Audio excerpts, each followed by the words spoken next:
Hello friends, चलिए आज पढ़ते हैं सूरदास जी की जीवनी।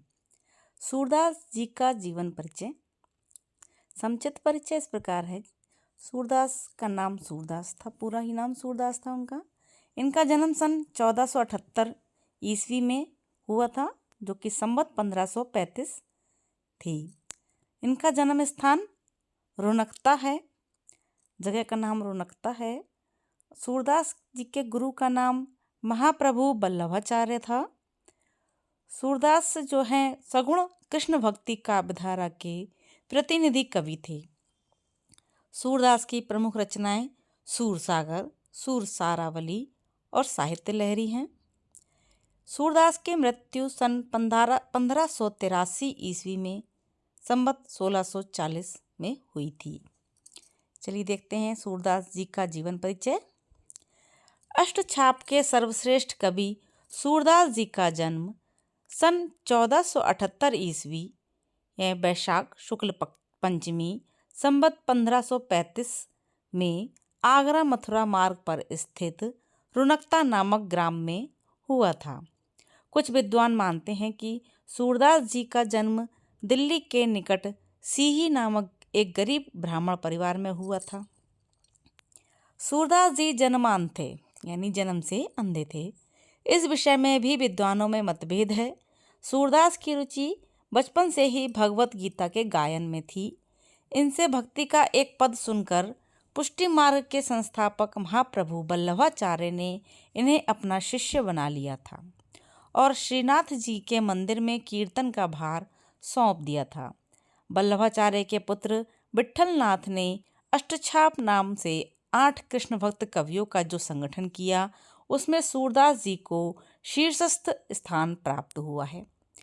गौ घाट पर रहकर सूरदास जी जीवन भर भगवान श्री कृष्ण की लीलाओं के गायन और पद रचना में संलग्न रहे। गोसाई विट्ठलनाथ के सामने गोवर्धन की तलहटी के पारसोली नामक ग्राम में 1583 ईस्वी संवत 1640 में सूरदास जी का देहावसान हो गया। जन्मांध के विषय में मतभेद है इनके। सूरदास जी जन्मांध थे या नहीं, इस विषय में विद्वानों में बहुत मतभेद है। इन्होंने श्री कृष्ण की बाल लीलाओं का, मानव स्वभाव का एवं प्रकृति का ऐसा सजीव वर्णन किया है जो प्रत्यक्ष देखे बिना संभव नहीं है। इन्होंने स्वयं अपने आप को जन्मांध कहा है। ऐसा इन्होंने आत्मग्लानिवश लाक्षणिक रूप में अथवा ज्ञान चक्षुओं के अभाव के लिए कहा हो सकता है। साहित्य में स्थान।